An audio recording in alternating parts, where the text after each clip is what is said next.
जय हिंद दोस्तों, स्वागत है आप सभी का आपके अपने यूट्यूब चैनल पर। दोस्तों देखिए, क्लास 10th वालों के लिए वेरी इंपॉर्टेंट वीडियो आ चुके हैं। दोस्तों देखिए, जो बच्चे क्लास 10th में पढ़ते हैं उनके लिए वेरी इंपॉर्टेंट वीडियो आ चुके हैं। दोस्तों देखिए, जो बच्चे 2026 का बोर्ड एग्जाम परीक्षा देने वाले हैं उनके लिए है। देखिए, भूगोल का हमारा तीसरा चैप्टर है जल संसाधन। जल संसाधन है तीसरा चैप्टर हमारा। देखिए, इसके बारे में आप लोगों को पूरा का पूरी जानकारी इस वीडियो में मिल जाएगी। जो इनका इम्पोर्टेंट क्वेश्चन है, जो इसमें क्वेश्चन इंपॉर्टेंट है, सभी क्वेश्चन करवा दिए जाएंगे। आप लोगों को तैयारी कर लेना है, सभी इंपॉर्टेंट क्वेश्चन करवाए जाएंगे, ठीक है ना। जो इसमें क्वेश्चन पूछे जाएंगे इस चैप्टर से, उसका आप लोगों को तैयारी करवाया जाएगा। आप लोग उसको तैयार कर लेना। तो चलिए शुरू करते हैं। शुरू करने से पहले मैं आप लोगों को बता दूं दोस्तों, अगर आप लोग चैनल में नए हैं तो चैनल को सब्सक्राइब कर दीजिए और अपने दोस्तों के पास भी वीडियो को शेयर कर दीजिए ताकि उन लोगों को भी वीडियो मिल सके। तो चलिए देखते हैं। पहले सभी चैप्टर का आप लोगों को तैयारी करवा दिया जाएगा, उसके बाद मॉडल पेपर सॉल्व कराया जाएगा, ठीक ना।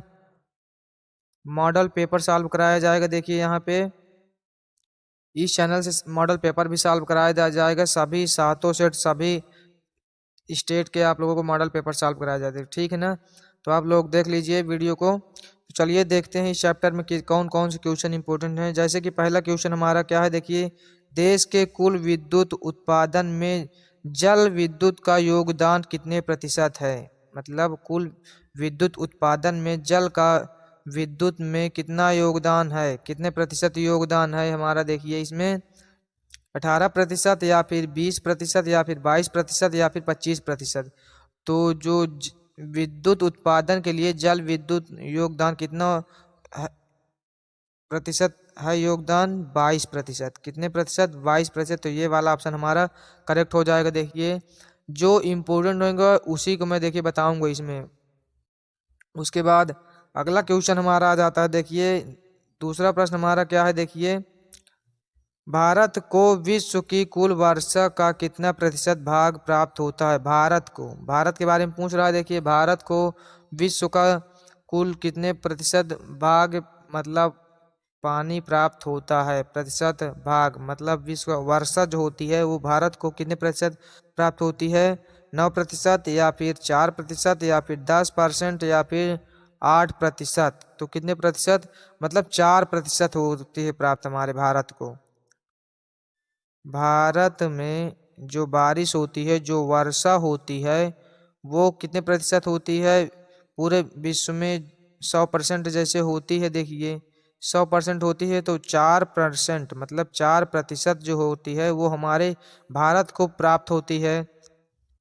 उसके बाद अगला क्वेश्चन हमारा आ जाता है। देखिए 3 नंबर प्रश्न हमारा है। देखिए, सलाल बांध किस नदी पर बना है। सलाल बांध किस नदी पर बना है।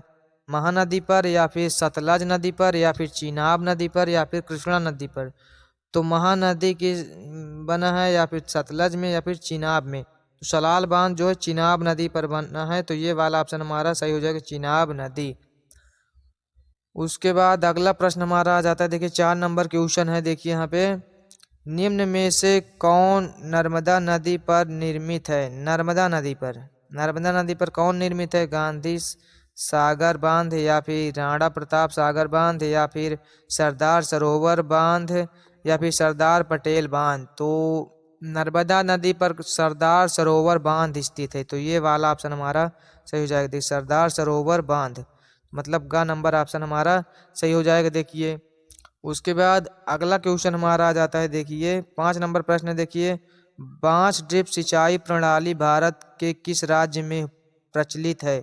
बांस ड्रिप मतलब जो बांस द्वारा सिंचाई की जाती है वो भारत के किस प्रणाली पर, किस राज्य पर प्रचलित है। मेघालय में या फिर मिजोरम में या फिर त्रिपुरा में या फिर केरल में। तो कहाँ पे स्थित है। देखिए ये, तो ये हमारा हो जाएगा। देखिए कहाँ पे होगा, कहाँ पे, मेघालय में। मेघालय वाला जो ऑप्शन है ये वाला हमारा करेक्ट हो जाएगा। देखिए मेघालय वाला ऑप्शन हमारा सही हो जाएगा। देखिए उसके बाद देखिए हमारा आ जाता है लघु उत्तरी प्रश्न। लघु उत्तरी प्रश्न आ जाता है हमारा। देखिए दोस्तों, इसको आप लोगों को लिखना है कम से कम 60 शब्द से लेकर 80 शब्दों तक आप लोगों को लिखना है। 60 शब्द से लेकर 80 शब्दों तक आप लोगों को लिखना है। और ये हमारा क्वेश्चन 4 अंक का आता है, कितने अंक का एक क्वेश्चन हमारा लिखने को आता है इस पार्ट से, तो हमारा 4 अंक का आएगा, ठीक है ना।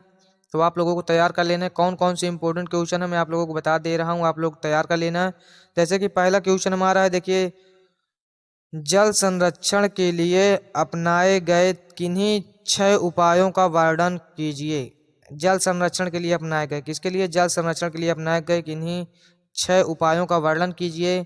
तैयार कर लेना आप लोग। उसके बाद दूसरा प्रश्न हमारा आ जाता है, देखिए, दूसरा प्रश्न हमारा है, देखिए, जल संसाधनों का संरक्षण क्यों आवश्यक है। जल संसाधनों का संरक्षण हमें क्यों आवश्यक है, आप लोगों को तैयार कर लेना है। तीसरा प्रश्न हमारा आ जाता है, भूमिगत जल और धरातलीय जल में क्या अंतर है। भूमिगत और धरातलीय जल में क्या अंतर है, आप लोगों को तैयार कर लेना है, देखिए।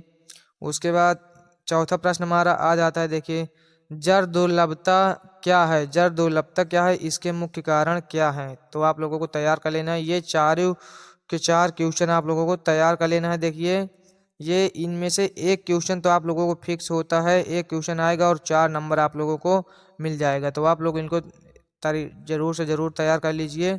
उसके बाद देखिए आ जाता है हमारा दीर्घ उत्तरीय प्रश्न। दीर्घ उत्तरीय प्रश्न हमारा लिखने को आता है 180 शब्द में। कितने शब्द में, 180 शब्दों में आप लोगों को लिखने को मिलेगा। देखिए, दीर्घ उत्तरीय प्रश्न, और ये हमारा 6 अंक का मिलेगा। कितने अंक का मिलेगा, 6 अंक का मिलेगा। इस चैप्टर में 2 इम्पोर्टेंट है। पहला क्वेश्चन हमारा, देखिए, बांस ड्रिप सिंचाई प्रणाली का प्रकाश डालिए। मतलब बांस ड्रिप जो सिंचाई की जाती है उसके बारे में आप लोगों को प्रकाश डालना, मतलब विस्तार से समझाना है, ठीक है ना। विस्तार से आप लोगों को समझाना है बांस ड्रिप सिंचाई के बारे में।